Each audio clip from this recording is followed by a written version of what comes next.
Let me do this, and then I'll have a fragment for Sirus. Did he get a good corruption?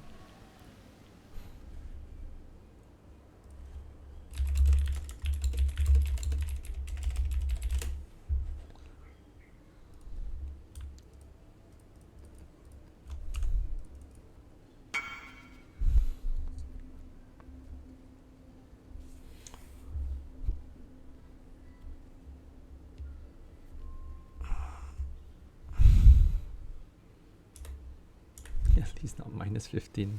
Minus 15 divs. Oh wait. Everyone you have slain had life, family. Your turn will come. One is spent.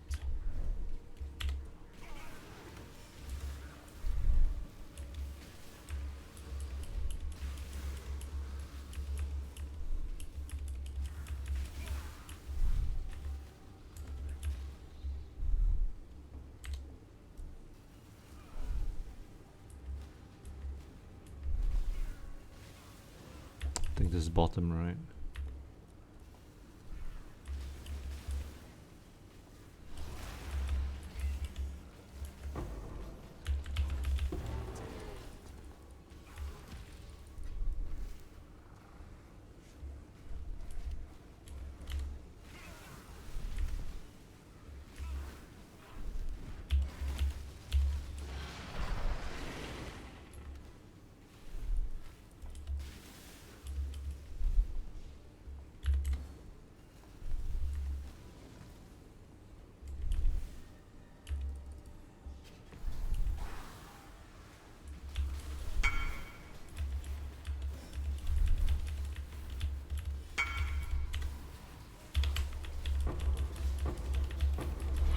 Be a second loss in a row.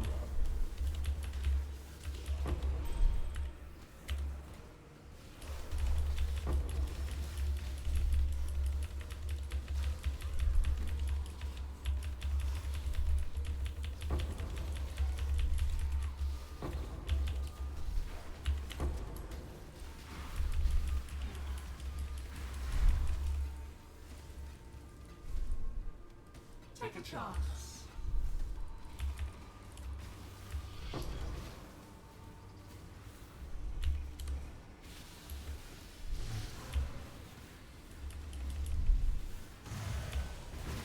Yikes.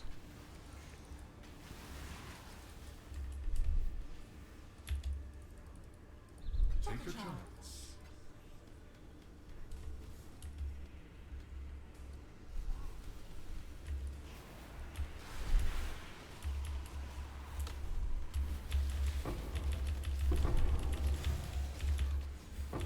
Hail!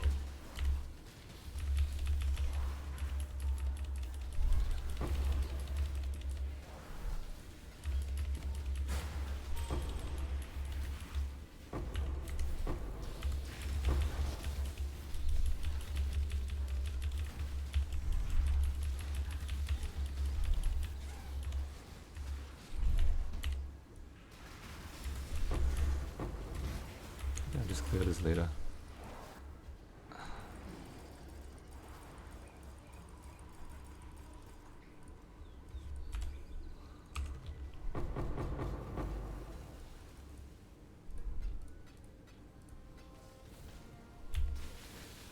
I must have time to gather my will.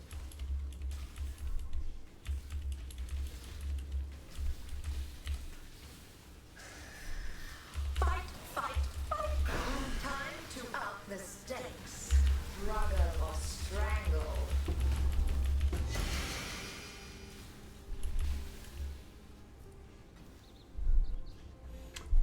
Okay. With your death, this nightmare may finally end. To fight is to exist.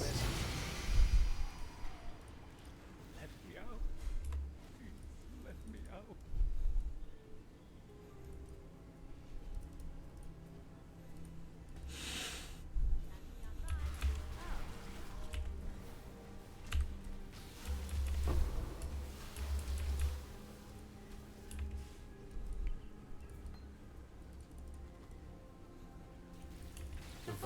understood power and risk. A little sliver of anarchy. Wait, this was a Beyond map. Oh, it was a Beyond map. Okay. That explains the density. I was like, why was it so dense? What the fuck? Okay.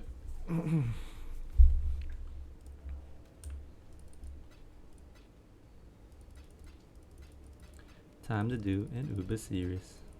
Hopefully deathless. Okay.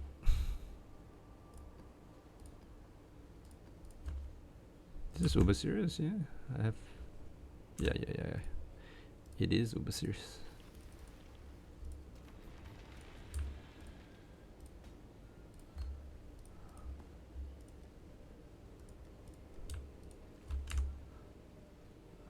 Oh, okay. I can't level Arctic armor above that. Unfortunate.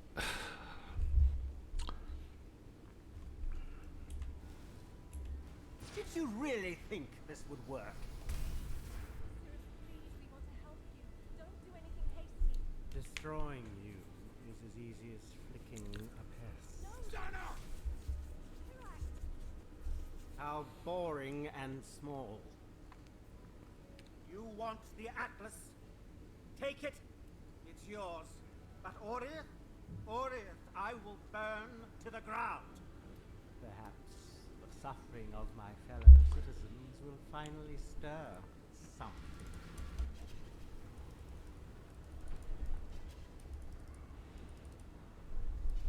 Be utterly annihilated. Oops. Why resist? What's this? A real challenge? You've finally caught my attention. I believe he phased. City is now. I may be wrong. Maybe I don't know whether he phased, but I think he did. Rain of stars. Be utterly annihilated. Obliteration. The others found strength in their projections. They became reliant on it. Must have time to This city is nothing. Ah, don't push me in the cloud. Thank you.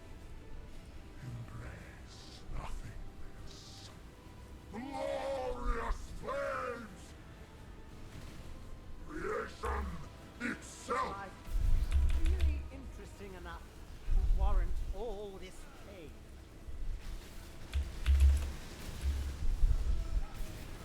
Watch beauty crumble.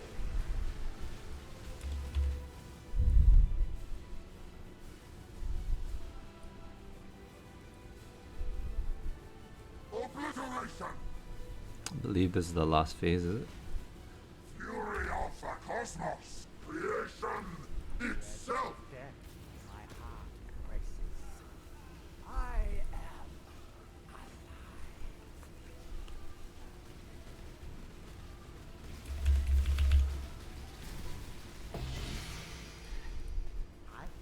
XDD. This is Uber series, right? yeah. There were storms in the middle. Yeah, it's Uber series. Okay. Pretty nice boss. I would say, like, probably like as what Connor says. So 1 mana left. As Connor Converse says, this is a really good boss. I think he's right now doing a version where he's doing RF for map clear, so mana RF. And then he does like Penance Brand, I think, for bossing. In this case, I've decided to only go with one. Like I went for Stormbrand because it has decent clear. It's not amazing clear. It has decent clear. And then you do like you can still do Stormbrand for bosses like this, right? And the damage is like super nice. I think also the way he has geared his character is a little different. He's gone for what he's done for the past few leagues, which is to use Ivory Tower, and then do strength and in stacking, which is also what Captain Lance is doing. I think that is definitely a strong alternative. The problem I think is like when everyone goes for that route, the gear gets expensive. I believe the split personalities are like 8 divines or some shit, 8 to 10 divines or some shit, and then a lot of the charms you need for it, and the Great Wolf is like, I don't know, 50, 60 divines, 80 divines. It's pretty insane prices, like super expensive.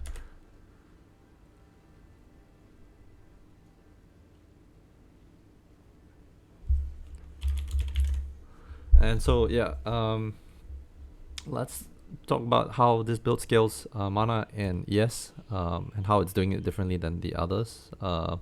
It's not using stacking at all. As you can see, my int is only 400, my strength is 160, and what it's doing is that it's Abyss Jewel stacking with the Adorned. So I mean, I was experimenting with the Adorned tech in the other, what's it called again, in the Scion for Bama, and I figured that I really want to do a mana stacking setup using Adorned and Abyss Jewels as well, and so I came up with this as a build. The baseline tech for this build is still Corners. So I'm not bringing anything new to the table. I'm just bringing new, different gearing strategy. I'm not bringing like new technology to the table. But then again, Archmage, Battery, Indigon is not exactly too complex attack. It's pretty self-explanatory. So let me just go through the attack for you at least so you can understand it. This is what I used to do in 3.20 as well, which was you would want to do Indigon with Archmage. You want to be able to manage your cost such that your cost is less than your total. Like the total amount of cost is less than your total amount of max mana, and this is normally very difficult to accomplish on a 6 link. Right? In the past, to do something like this, you'd have to drop to like a 4 link or something in order to sustain it. But what happened in Heist League is that they introduced this thing called a battery stuff. And what a battery stuff does is that it allows you to spend energy shield before mana cost. So it means that you have a pseudo Eldritch battery just for this particular spells in the stuff. But the difference is that your energy shield is still gonna protect over life. So it can still function as EHP, but you're gonna be able to use it for your spell casting.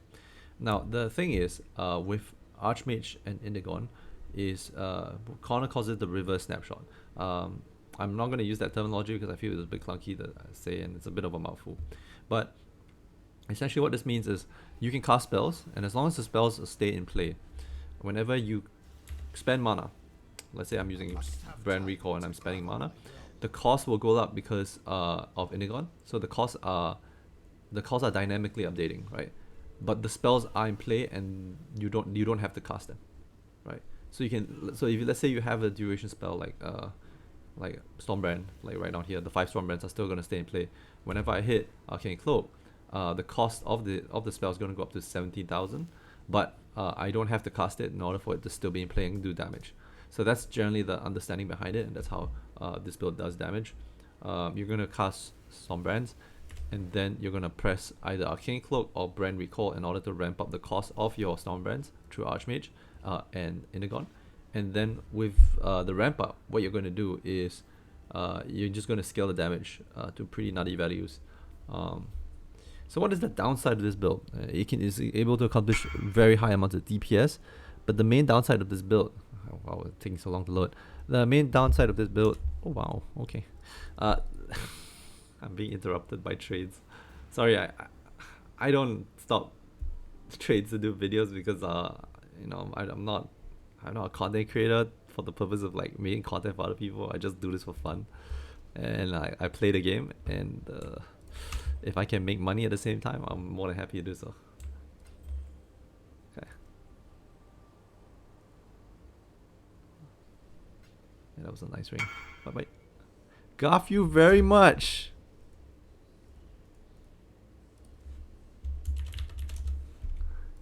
Okay. So yeah, because the costs are dynamically updating, Archmage damage also gets dynamically updated.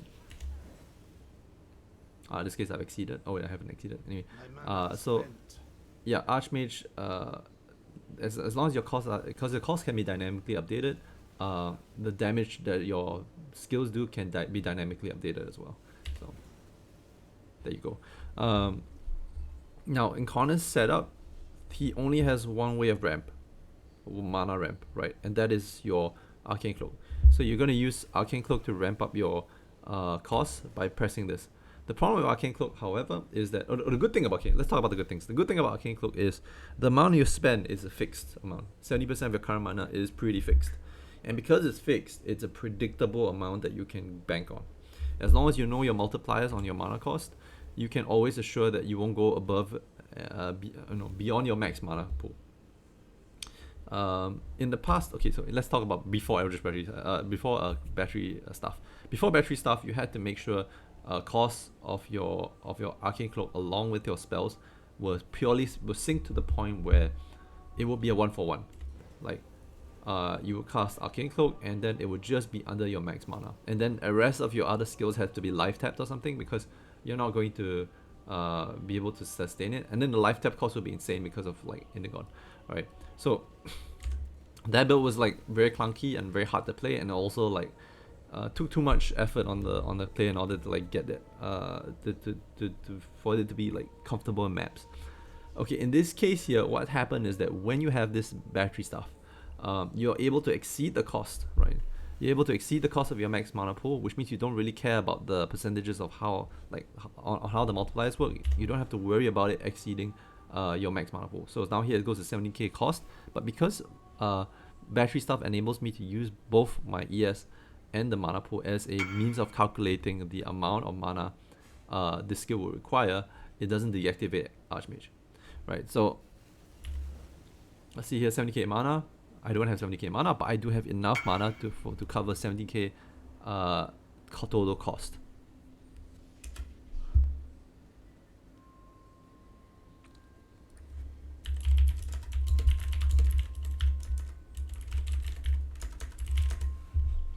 Anyway.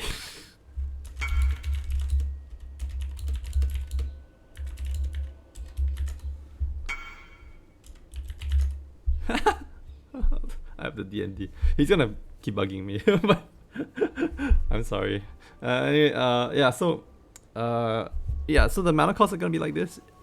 You're gonna have a spend, and then you're going to ramp it up, and it will still stay below your the total cost will be pretty high, but it will be something that you can still cast just because of battery stuff. So now let me explain the two ways of ramp. All right. So in Connor's setup, he only ramps up using Arcane Cloak. The issue and downside with that is that you kind of have to lose the Arcane Cloak buff.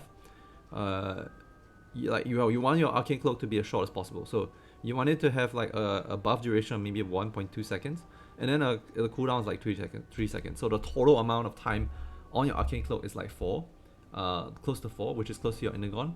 So you have a 4-second ramp. Every 4 seconds, you cast your spell again, and then you hit with your Arcane Cloak, and then you try to regenerate mana, you run around circles or whatever. 4 seconds later, you have to repeat the same thing and press. Understandably, this is very clunky for mapping, especially when the map is juiced, right? Because every 4 seconds having to stop to do this is really annoying.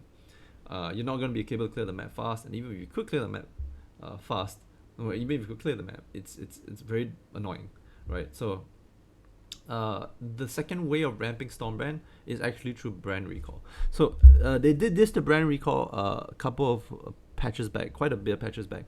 So in the past, Brand Recall used to cost like very non-existent mana, and you would like have very high. People used to run it at Archmage, right? So this is one of the ways they killed Archmage.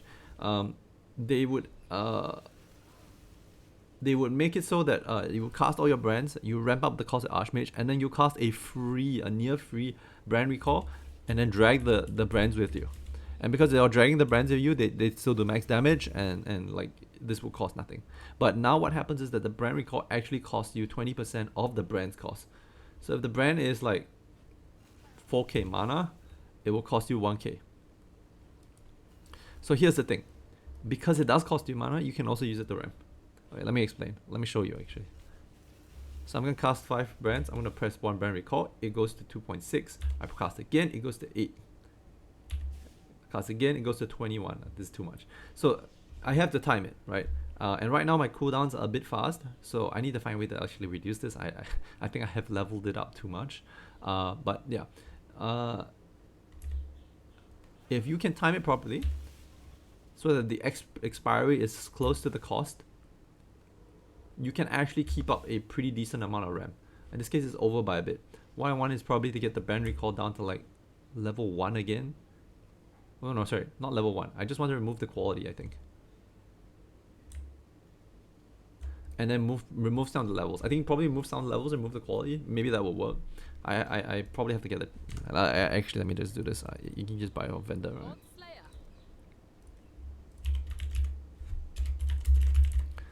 Okay.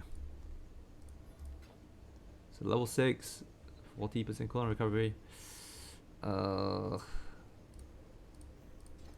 believe it's 80. Oh, it's 95. That's why it's like so fast. Okay. Okay, let's try this again, but with 40% instead.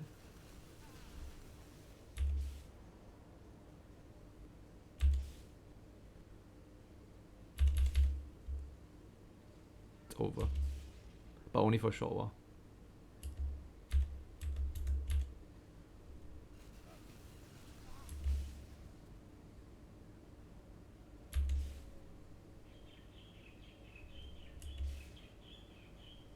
Okay. Okay, generally that's how you want the RAM to be like. There is as little downtime as possible where it goes above your max mana pool, and then you use Brand Recall as a means of like ramping up your damage, rather than using Arcane Cloak. So this allows you to have a better, what's it called, a better uptime for mapping. And then for bossing, what you do is when you have something that's like really tanky, you just drop your brands, you hit Arcane Cloak, and you know, you just nuke, right? Just like what I did to Sirus just now. So what is the issue? Like, how do you play this build? Because you know it can undoubtedly be clunky at times.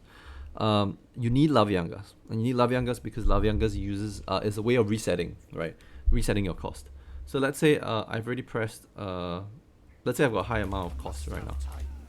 So this is like 8k, right? And I can't resummon my brands because if I were to do so, my ES will go to 0 and I'll die. Like right now, like what's happening. So what do I have to do? I have to press Laviangas to get the brand cost to 0 over its duration, so I can then recast a max amount of brands. And how I can do that is, so what I would normally do is, if my mana is already 0, I can check. So if I check my mana is already 0, I just hit Laviangas and I just spam. The other way is, you hit Arcane Cloak, Laviangas, and then you spam. You do it really quickly. So you hit Arcane Cloak, Laviangas, then you spam. And what that does is that you won't kill yourself because your EOs won't drop that much. You see? It's perfectly fine. The good thing as well is that when Arcane Cloak is up for 4 seconds, even though you don't get the Archmage ramp, it still does decent damage. So you're going to be able to kill the trash mobs that are around you. The other thing about it also is, when you have Arcane Cloak up, you basically have 7k EHP. You have 7k extra EHP, and that would actually tank through, help you tide through that brief period of time when you're just casting all your brands again. So let me explain again. This is how you reset. Okay.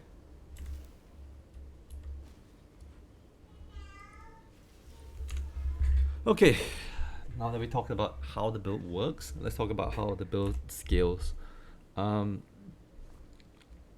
this case here, while Quanon uses a strength int stacking in order to accomplish high amounts of mana and ES, I've not gone for that route for the reason that it's actually a very popular way of strategy of gearing right now for Energy Blade, and not just for mana stackers. And because it's a popular strategy for Energy Blade and mana stackers, a lot of the pieces you want at the very high end are going to be extremely expensive. Eyes of the Great Wolf with like attributes and mana is 50 divines, 60 divines, 80 divines sort of thing. For 50 divines is literally for like the worst roll possible, right? And because of that, you'll not be able to play a build like that without investing quite a considerable amount of resources.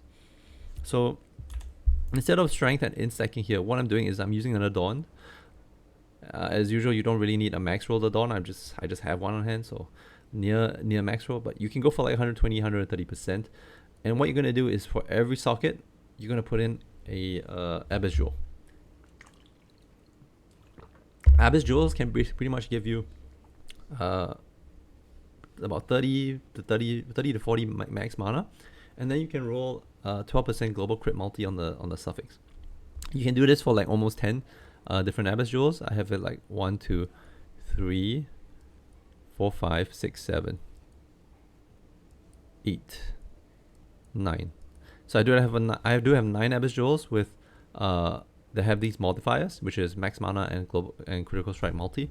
And as a result, I have quite a bit of mana from that, and then I also have where's my spell?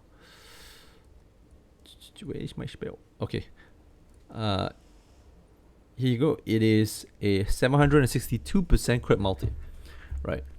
So you have pretty sizable amounts of crit multi as a result of that. So this is going to be a crit build, whereas in Connor's case, most often it is a non-crit control destruction, elemental overload build. This one is a crit build.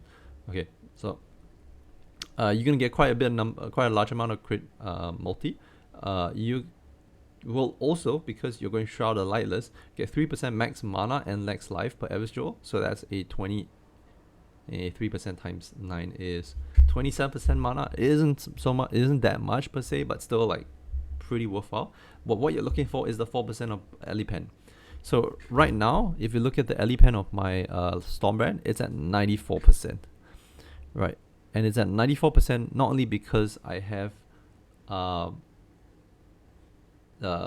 of Lightless, but also because I have pen on my battery stuff itself. Yeah.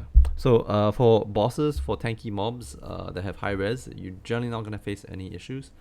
And yeah, so that's how it works. So Adorn Abyss Jewels is how I'm scaling my mana. How am I then scaling my ES? So Int is actually the best way to scale both ES and mana simultaneously.